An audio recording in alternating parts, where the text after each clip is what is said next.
Therefore,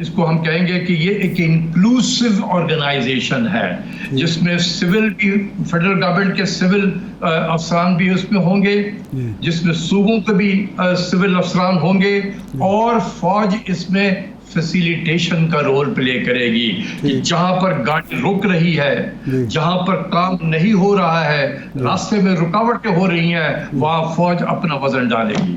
یہ بالکل اسی طرز پہ کام کرے گا جس طرز پہ این سی او سی نے کیا تھا کووڈ کے زمانے میں. ایک سویلین اس کو ہیڈ کرتا تھا, غالباً اس کے بھی جو ایگزیکٹو کمیٹی بنی ہے اس کے بھی ہیڈ جو ہے ہمارے پلاننگ کے منسٹر ہوں گے. پہلے بھی این سی او سی کے پلاننگ منسٹر ہی ہیڈ کرتے تھے, لیکن پیچھے سے اس میں ہوتی تھی, رول پلے کیا تھا.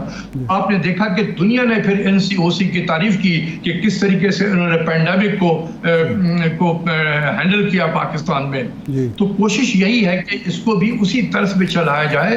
اور دنیا میں بھی دیکھا گیا ہے کہ چین بھی ہے, جہاں چین کے جو فوجیں ہیں وہ بھی جہاں سول والوں پہ اگر مصیبت آتی ہے تو وہ آ جاتے ہیں اس کو فیسیلیٹیٹ کرنے کے لیے. انڈونیشیا میں بھی یہی کنسپٹ ہے, وہاں بھی فوج ہیلپ کرتی ہے سویلین کی, کیونکہ اوور دی ایئر سویلین کی جو کیپیسٹی ہے کام کرنے کی اس میں بہت کمزوری آ گئی ہے. آپ تو ڈیل کرتے ہوں گے بہت سارے جو ہمارے بیوروکریسی میں لوگ ہیں, اب ان کے اندر وہ کیپیسٹی نہیں رہی ہے, بہت کمی آ گئی. دوسری چیز یہ ہے کہ 18th امینڈمنٹ کے بعد کمپلیکسٹی بہت زیادہ بڑھ گئی ہے.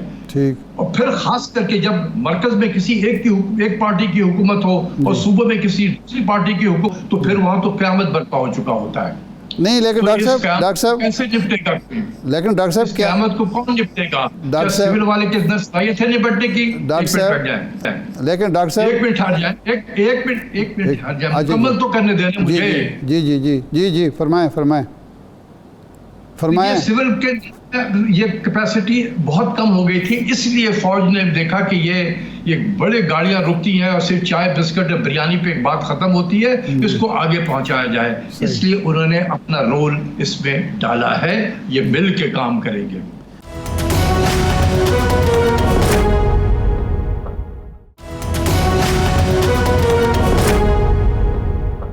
ڈاکٹر صاحب حالت یہ ہے کہ اتنے دن ہو گئے اس کونسل کو بنے ہوئے, ابھی تک جو 400 ملین کے فنڈ ان کو ملنے تھے وہ ابھی تک نہیں مل پائے. یہ بھی کوئی چیز نہیں ہے, وہ کوئی ایسی چیز نہیں ہے, وہ اس کی پریشانی نہ ہونے چاہیے. یہ تھوڑے سے چیزیں ہوتی ہیں, یہ ہو جائے گا کام, میں آپ کو بتا رہا ہوں. اچھا, ابھی نہیں ہوگا. ہم یہ امید رکھیں کہ فیسیلیٹیشن کونسل کی وجہ سے اب بیرونی سرمایہ کار کو وہ شکایات نہیں ہوں گی جس کا سابق آرمی چیف جنرل باجوہ صاحب بھی ذکر کیا کرتے تھے کہ انہوں نے ایک دفعہ بتایا کہ ایک اٹلی کی کمپنی یہاں آنا چاہتی تھی, وہ اس لیے دوڑ گئی کہ وزیر خزانہ صاحب جو اس وقت کے تھے وہ ان سے کک بیک مانگ رہے تھے. تو اب یہ صورت نہیں ہوگی, اسی لیے تو بنایا گیا ہے. اگر وہی چیزیں دوبارہ ریپیٹ ہو تو یہ 400 ملین بھی ضائع ہو جائے گا, اور یہ فیسیلیٹیشن سینٹر جو بنایا گیا ہے اس کا بھی مقصد نہیں ہوگا. میرا نہیں خیال ہے کہ جنہوں نے یہ بنایا ہے انہوں نے اس کام کے لیے بنایا ہے کہ وہ بھی اسی طریقے سے بزنس ایز یوزول طریقے سے کام ہوگا. نہیں, ایسا ہرگز نہیں ہے. بالکل اس کی مانیٹرنگ ہوگی. بڑے دیکھیں اس کے کئی لیول بنائے گئے. اچھا, میں ڈاکٹر صاحب سے لیولز ہیں. جی اچھا ڈاکٹر صاحب آپ سے میں جاننا یہ چاہ رہا ہوں کہ جب اس کی اناؤنسمنٹ ہوئی, جی ڈاکٹر صاحب آپ سے جاننا یہ چاہ رہا ہوں کہ جب یہ اناؤنس ہوا تو اس کو پلان بی کہا گیا, اور اس وقت آئی ایم ایف کا پروگرام ابھی انسرٹن تھا, شور نہیں ہو رہا تھا. آپ سمجھتے ہیں کہ جو آئی ایم ایف کی شرائط ہیں, یہ کونسل جس طریقے سے کام کرے گی, یہ شرائط اس میں انویسٹمنٹ لانے میں آڑے آئیں گی, یا وہ بھی اس کے لیے ایک فیسیلیٹیشن کا ہی ان کا رول ہوگا؟ آئی ایم ایف تو کبھی بھی نہیں چاہے گا کہ اس قسم کے فیسیلیٹیشن ہو یہاں پر, اور باہر سے اگر پیسے آ جائیں تو پھر میرے پیسے کو کون دیکھے گا, وہ کبھی بھی نہیں کرے گا. یہ جو تھا نا, یہ اس کو سمجھنے کی کوشش کریں اس پروگرام کو. ایک تو میں نے آپ کو بتا دیا کہ اس کی کنٹینیویشن ہے, ٹھیک ہے. دوسری چیز یہ تھی کہ ہم ایک ٹرانزیشن سے گزریں گے. ابھی 12 کے بعد ایک نئی حکومت آئے گی, 12 اگست کے بعد میں کیئر ٹیکر گورنمنٹ آئے گی, وہ پتہ نہیں کتنے دن رہے گی. اس کے بعد ایک الیکشن ہوگا, الیکشن کے بعد پھر ایک نئی حکومت آئے گی. تو یہ ہم ایک ٹرانزیشن سے گزریں گے، اس لیے یہ شارٹ ٹرم جو ہے ایک طریقے سے اس ٹرانزیشن کو کور کرنے کے لیے یہ اقدامات کیا گیا ہے۔ صحیح۔ جنہوں نے یہ بنایا ہے SIFC، جی ان کو 200% پتہ ہے جی کہ IMF کے پروگرام میں رہتے ہوئے جی یہ SIFC بالکل بورڈ آف انویسٹمنٹ کی طرح کام کرے گا، یہ بے مقصد ہو جائے گا۔ اچھا ان کو بھی پتہ ہے اس چیز کا، اس لیے اگر یہ خود بھی تھوڑا کامن سینس بھی لگائیں کہ اگر ہم نے IMF کے پاس جانا تھا تو ہم نے کیوں یہ short term measures, short term program کیوں کیا 9 مہینے کا؟ ہم نے 3 سال کا کیوں نہیں کیا؟ صحیح۔ مجھے ذرا 3 سال کا کیوں نہیں کیا؟ Why we said کہ جی نہیں ہم اسٹینڈ بائی کریں گے 9 مہینے کا، کیونکہ اس ٹرانزیشن کو کور کر لیں، اس کے بعد انشاءاللہ ہم خدا حافظ کہیں گے۔ یہ پیسے دیکھیں، ہم چند $بلین کی خاطر IMF میں گئے، ہمیں آج یہ جو پیسہ آیا ہے اس کو ملا لیں تو یہ تقریباً 5 بلین 5.2 بلین ڈالر کے قریب پاکستان کو آیا ہے، اور میں نے ابھی اپڈیٹ نہیں کیا ہے، میرا نمبر جو 135 بلین کا تھا وہ مارچ 2023 تک کا نمبر ہے، یہ جون 2023 تک کا نمبر میرے ابھی تک، چونکہ اسٹیٹ بینک نے اپنے ویب سائٹ پر ڈالا نہیں ہے تو میں کیلکولیٹ نہیں کر سکا، میرا اپنا خیال ہے کہ یہ تقریباً 150 بلین ڈالر کے قریب ہوگا۔ اچھا اچھا، بلین IMF سے لے کر اگر 150 بلین ڈالر کا پاکستان کو فائنینشیل لاس ہو، جی کسی کو رحم نہیں آیا پاکستان کے اوپر میں؟ کسی کو رحم نہیں آتا کہ یار یہ ملک جس کے 300 بلین ڈالر جو ہے، جس کی پوری GDP ہے سائز کی، آدھا GDP جو ہے وہ ہمارا نقصان ہو گیا اس 4.5 سال 5 سال میں IMF کے پروگرام میں رہتے ہوئے، کسی کو خیال نہیں آیا۔ ابھی بھی لوگ کہتے ہیں کہ دوبارہ جائیں گے ہم، جی خدا کا خوف کریں وہ لوگ۔ اگر دوبارہ ہی جانا تھا تو 3 سال کا پروگرام کرتے، ہم نے کیوں 9 منتھس کا اسٹینڈ بائی ارینجمنٹ کیا؟ نہیں ڈاکٹر صاحب، یہ جو 9 منتھ کا ہے یہ تو انہوں نے کیا ہے نا، ہم تو شاید یہی چاہتے تھے کہ ہمیں 9 کہہ رہا ہوں، جی میں یہی تو آپ کو سمجھانے کی کوشش کر رہا ہوں کہ وہ پرانا جو پروگرام تھا جس کے 3 ریویو رہتے تھے، جی 9th 10th اور 11th، جی تو انہوں نے اب ٹائم ہی ختم ہو گیا، اب کیا کرتے ہیں؟ اس کے پاس ایک آپشن تھا کہ اس کو آپ ایکسٹینڈ کر دیں ٹائم کو، انہوں نے مناسب یہ سمجھا کہ نہیں ہم اس کو ایک نیا پروگرام کر دیتے ہیں، یہی 3 ریویو رہتے ہیں، اس میں بھی 3 ریویو ہوں گے۔ 9th ریویو میں چونکہ ہم نے اتنے سارے اقدامات کر لیے تھے، لہذا اس کو ہم پرائر ایکشن تصور کر لیں گے، اور باقی جو 10th اور 11th ریویو آپ نے کرنا تھا اس وقت، جی اس کے اقدامات کرنے تھے، وہ آپ اس کے فرسٹ سیکنڈ ریویو میں کر لیں گے۔ اچھا ڈاکٹر صاحب، اب ایک فیسیلیٹیشن کونسل ہے سرمایہ کاروں کو اٹریکٹ کرنے کے لیے مختلف ایریاز میں، 22% اگر آپ کی شرح سود ہو، قرضے لینے ہیں تو 22% آپ نے سود لینا ہے، بجلی آپ نے آج شاید شام تک نئے ریٹ آ جائیں گے، یعنی جو بیسک اس کا ٹیرف ہے اس میں 4 روپے کا مطلب یہ ہوگا 6-7 روپے بن جائے گا، 50 روپے پہ آپ بجلی پہنچا دیں گے پر یونٹ۔ اس کے بعد 215 ارب کے پہلے ٹیکسوں میں مزید اضافہ ہوگا، اس کا بوجھ بھی ظاہر ہے عام آدمی پر پڑے گا، صنعت کار پر پڑے گا، ہاں ٹیرف بڑھ گیا ہے بلکہ ابھی خبر آ رہی ہے۔ تو ایسی صورت میں بیرونی سرمایہ اور پھر دہشت گردی بھی ہونا شروع ہو گئی ہے، تو ایسی صورت میں بیرونی سرمایہ کار صرف اس لیے آ جائے گا کہ فیسیلیٹیشن کونسل بن گئی ہے، ہم جو لا اینڈ آرڈر سچویشن کو بھی نظر انداز کرتے ہیں، بینک انٹرسٹ کو بھی کرتے ہیں، باقی جو ساری چیزیں ہیں وہ رکاوٹ نہیں بنے گی؟ میں نے ابھی آپ کو پہلے ہی کہا تھا کہ IMF کے پروگرام میں رہتے ہوئے SIFC نے یہ بے معنی ادارہ بن جائے گا۔ میں تو شروع ہی میں کہا آپ کو، جی جی، کیا جس نے بنایا ہے وہ اسی لیے بنایا ہے کہ یہ ادارہ بھی بنا رہے اور IMF میں بھی رہیں گے؟ نہیں، ایسا نہیں ہو سکتا۔ آپ نے بالکل صحیح کہا کہ 22% تو اسٹیٹ بینک کا انٹرسٹ ریٹ ہے، جی، تو یہ کمرشل بینک جو بھی سے جو بورو کرے گا آ کے 24-25% پہ بورو کرے گا۔ کون سا انویسٹر جو ہے وہ پاکستان میں 25% پہ بورو کرے؟ صحیح جی۔ اور اس ہائی انٹرسٹ ریٹ پہ آپ خود سوچیں کہ کوئی ملک میں انڈسٹری لگائے گا، وہ کہے گا اللہ میاں کی مار ہے کہ میں انڈسٹری بھی لگاؤں, ورکر کے ساتھ بھی نمٹوں, وابڈا کے بجلی والوں کے ساتھ بھی نمٹوں, گیس والوں کے ساتھ بھی نمٹوں, اور پتہ نہیں کتنے ٹیکس والوں کے ساتھ نمٹوں. میں اٹھا کے پیسہ لا کے کسی بینک پہ رکھ دیتا ہوں, 20-22% مجھے ریٹرن ملے گا, وہاں پر فکس ڈپازٹ پہ رکھ دیتا ہوں. تو اس قسم کی ہائی انٹرسٹ ریٹ انوائرمنٹ تو ہے, یہ ظاہر قاتل ہوتا ہے بھی کسی کے لیے. انڈسٹری کبھی بھی فلرش نہیں کرے گی, کوئی انڈسٹریلسٹ جو ہے اپنے بزنس کو ایکسپینشن نہیں کرے گا. جس کا ہے وہ بھی کہے گا کہ اس کو ختم کرو اور پیسہ جا کے بینک میں رکھ دو. دیکھیں نا, آپ کو بغیر محنت کیے ہوئے 20% بھی آپ کو ریٹرن مل جائے, تو آپ سوچیں کہ اس سے بہتر کوئی کاروبار ہو سکتا ہے؟ تو یہ کوئی فیسیلیٹیشن سینٹر کام نہیں کر سکے اگر ہم پروگرام میں رہیں گے. جی صحیح ہے ڈاکٹر صاحب. دو اور باتیں ہو رہی ہیں, ایک تو کچھ اثاثے جو ہیں ان کو لیز پہ دے دیا جائے, اور دوسری بات ہم بہت عرصے سے سن رہے ہیں لیکن اس پہ عمل درآمد نہیں ہو سکا کہ اسٹیٹ آن انٹرپرائزز جو لاس میں ہیں ان کی پرائیویٹائزیشن کر دی جائے.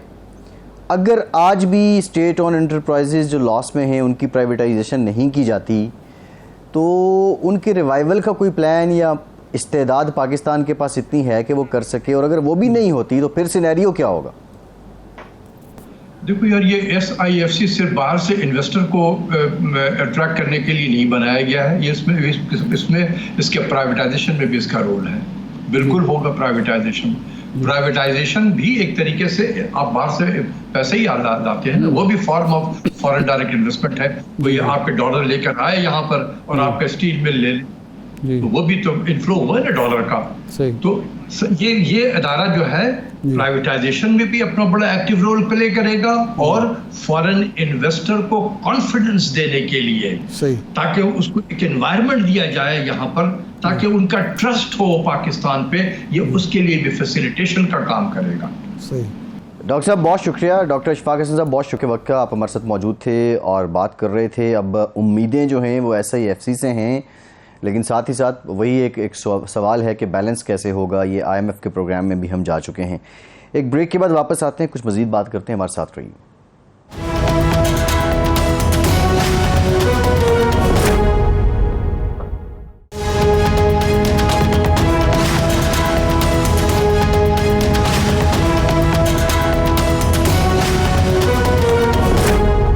بریک کے بعد ایک بار پھر سے آپ کو خوش آمدید کہیں گے. ارشاد صاحب, ہم الیکشن کی بات ہم نے آغاز میں بھی کی تھی, لیکن الیکشن سے پہلے ہم اگر PTI کی بات کریں تو اس کے سابق انتہائی اہم رکن پرویز خٹک صاحب, انہوں نے تو چیلنج کیا چیئرمین PTI کو کہ میرے مقابلے میں آپ الیکشن کنٹیسٹ کر کے دکھائیں. لیکن صرف اگر ہم KPK کے معروضی حالات پہ بات کریں تو یہاں پہ ابھی تک لوگوں کے چھوڑنے کی یا بڑے جو فگر ہیں ان کے چھوڑنے کا نمبر اس طرح نہیں آیا ہے سامنے. یا پرویز خٹک صاحب اوبویسلی ایک بڑا نام تو ہیں, وہ علیحدہ ہو گئے ہیں, لیکن یہ ایک خاموشی سی ہے. کتنا بڑا ڈینٹ ہے پرویز خٹک کا علیحدہ ہونا یا ان کو پارٹی سے نکال دینا, اور فیصل وارڈا کہتے ہیں کہ وہ اپنی کسی پارٹی کی صورت میں آئیں گے. آپ سمجھتے ہیں کہ اب اگلے لیڈنگ پلیئر کی پلیئر پرویز خٹک ہی ہیں KPK میں مولانا کے پیرالل؟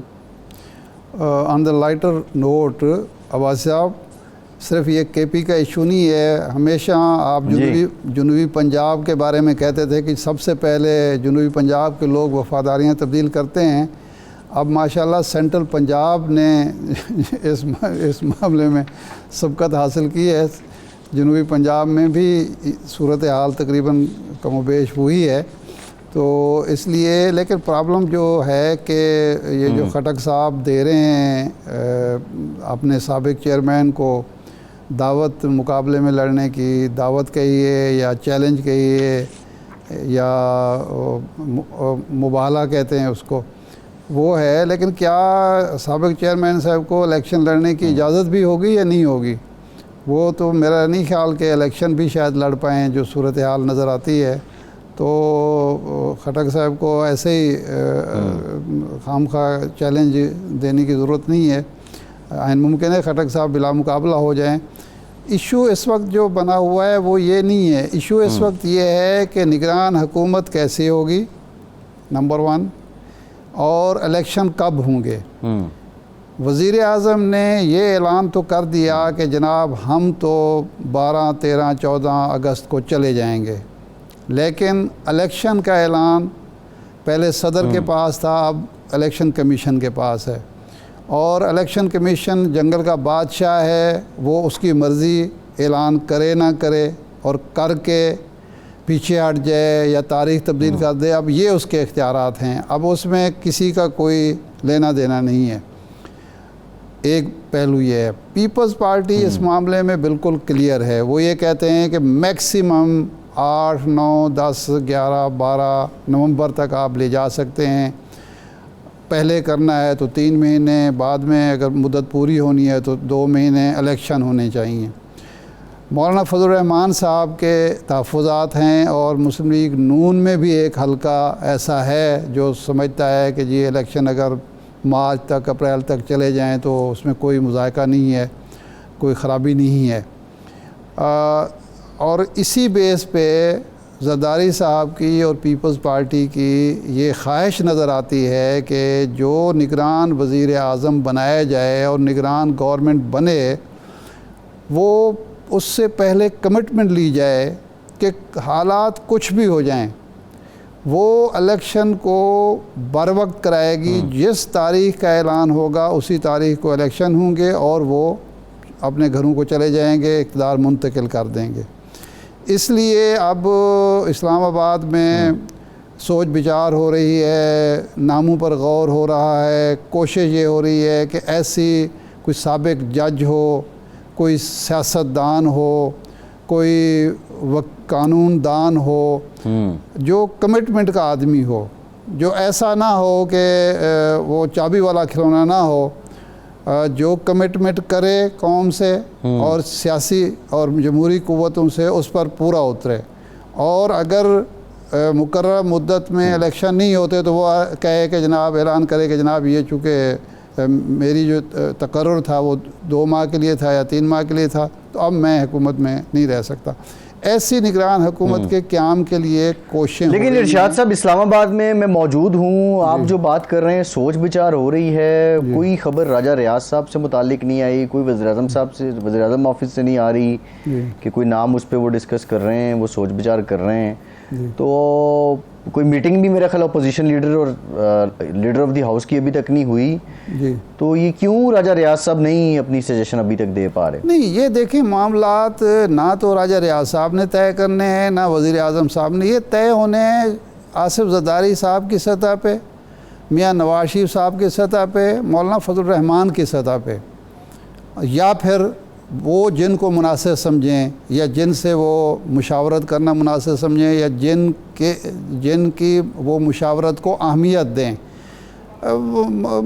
راجہ ریاض صاحب نے تو انگوٹھا لگانا ہے، وہ تو ویسے بھی مطلب ہے گھڑے کی مچھلی ہیں، انہوں نے تو ٹکٹ لینا ہے مسلم لیگ نون سے، تو وہ کیا آپ کا خیال ہے کہ جو نام آئے گا زرداری صاحب کی طرف سے، نواز شریف صاحب کی طرف سے، تو راجہ ریاض صاحب کہیں گے نہیں جی میں تو نہیں مانتا؟